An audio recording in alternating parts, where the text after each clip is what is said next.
Oral communication really involves a number of different things. It involves clearly expressing your ideas, both verbally and non-verbally.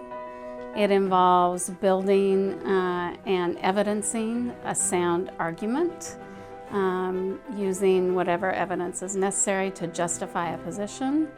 And it involves adapting that argument or whatever message you're putting forward to a variety of different audiences. Students communicate every day, from the moment they wake up to the moment they go to sleep. They communicate with their roommates, they communicate with their faculty, they communicate with their friends, they communicate with people outside of the institution, with family and colleagues outside the institution. So, but just because you do it every day doesn't mean you do it well.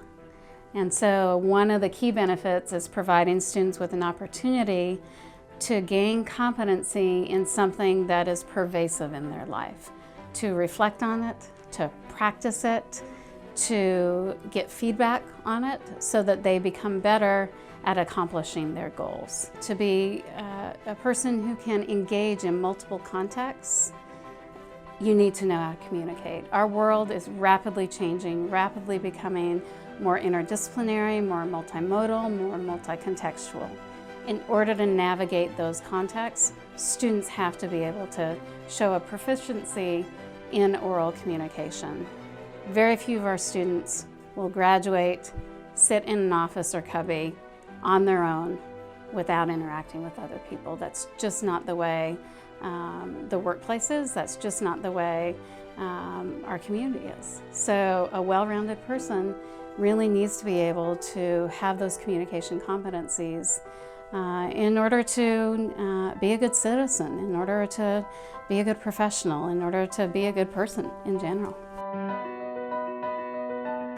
After graduation, whatever pathway a student chooses, they have to find their way to that pathway.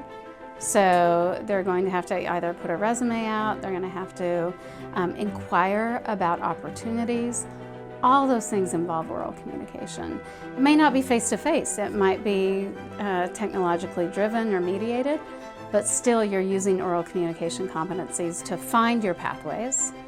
And then once you find the pathway that fits for you as a graduated student, then being successful in that context depends on your ability to communicate well. It also depends on your ability to understand where things need to change and how you can use your voice to make those changes.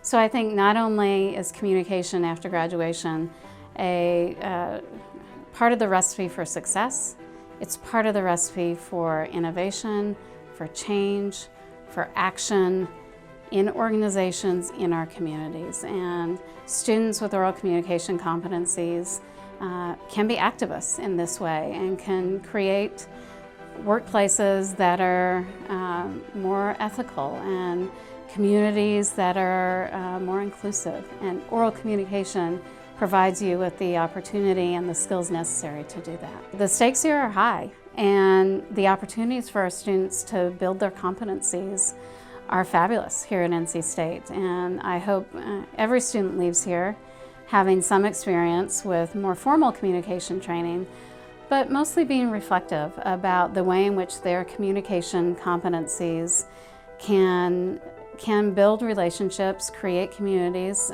for the greater good. The obvious answer is take a communication class. So we have a full Department of Communication. Avail yourselves of the opportunity to use some of those free electives to take a communication class. That said, within your discipline, I bet in every single course these students are taking, there's an opportunity to either formally or informally practice communication skills. You may have a presentation assignment.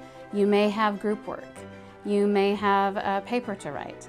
These are opportunities to hone and refine the skills, to not only learn the content, but to practice oral communication. Even if you're not in courses that assign formal oral communication assignments, Go participate as a student in a rally. Go participate in a community event.